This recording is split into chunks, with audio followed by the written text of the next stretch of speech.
So the Intel Arc B580 is probably the best 1080p GPU that you can buy. And luckily I picked up mine for MSRP. I did this probably about 2 months ago and I'm just getting around to testing it now. So I'm a big fan of Intel's design. It's compact, has a nice matte black finish that will complement pretty much any build.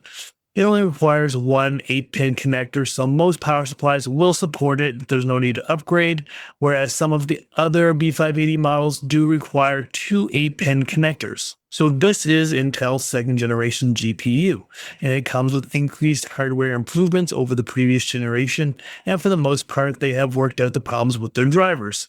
At least it's not plagued with performance issues compared to the release of the 1st generation GPUs. When Intel Arc B580 was released, the news surrounding was overwhelmingly positive. Intel, who is apparently saving PC gaming by delivering a GPU that's faster than both the GeForce RTX 4060 and Radeon RX 7600 while costing less, and crucially packing more VRAM, 12GB instead of just 8. For once, we have an affordable entry-level card that will also perform well at high settings in current AAA games because it won't run out of VRAM.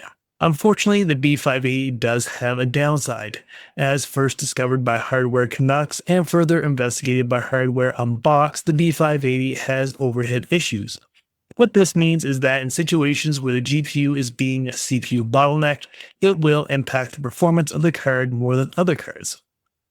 This will impact older systems the most looking for a cheap upgrade.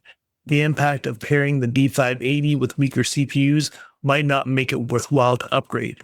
In TechSpot's analysis comparing the Ryzen 5 5600 to the Ryzen 7 9800X3D showed almost a 20% drop in performance compared to the 10% drop with the 4060 and 7600. Now, if you have a weaker CPU than the Ryzen 5600, the performance will be much worse. Another downside is that Intel doesn't have the same features in their software that AMD and NVidia has. They have built-in recording and streaming software. They also have AI features in their software to help clean up audio. For NVIDIA, Broadcast also uses AI to remove background from your web camera. These features are something to take into consideration. Because of its price, you might think that this is a budget card. It's not.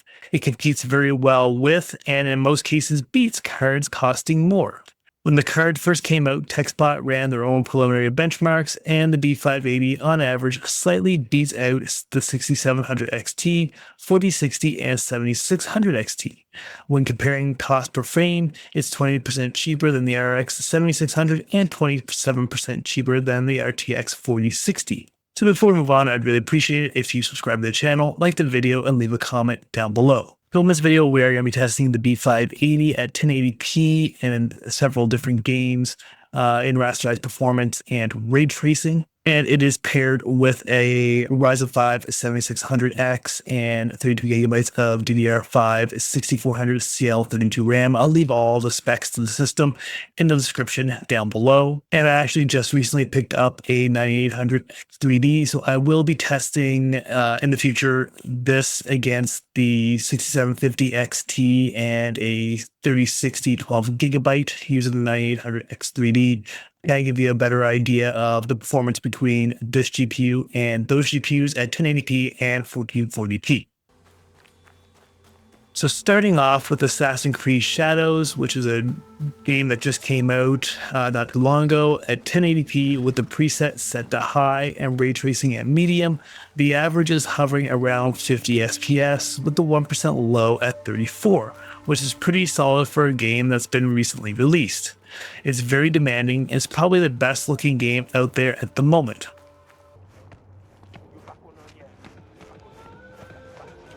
Moving on to Cyberpunk 2077 using the high preset with no ray tracing or upscaling turned on at 1080p.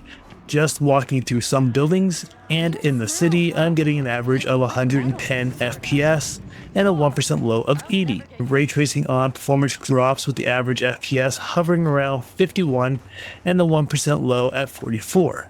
This is pretty good performance with upscaling turned off. It's really not required at 50 FPS in this game. In Dragon Age The Veilguard at 1080p with the high graphics preset, it performs very well.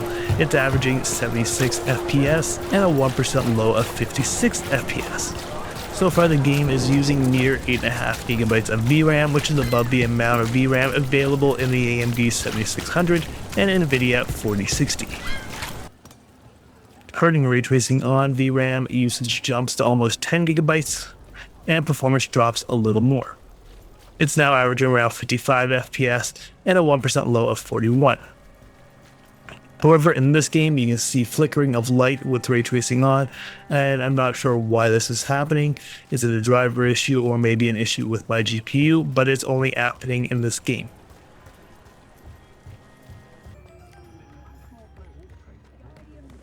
Hogwarts Legacy 1080p high graphics preset, the B580 averages around 79 FPS and a 1% low of 44. Looking at the frame time graph, there's a lot of spiking, causing the 1% low to be fairly low compared to the average, and compared to the other games that we've been testing. There was no noticeable stuttering, but it's still concerning. Turning ray tracing on, performance dips down to about 46 FPS and a 1% low of 23.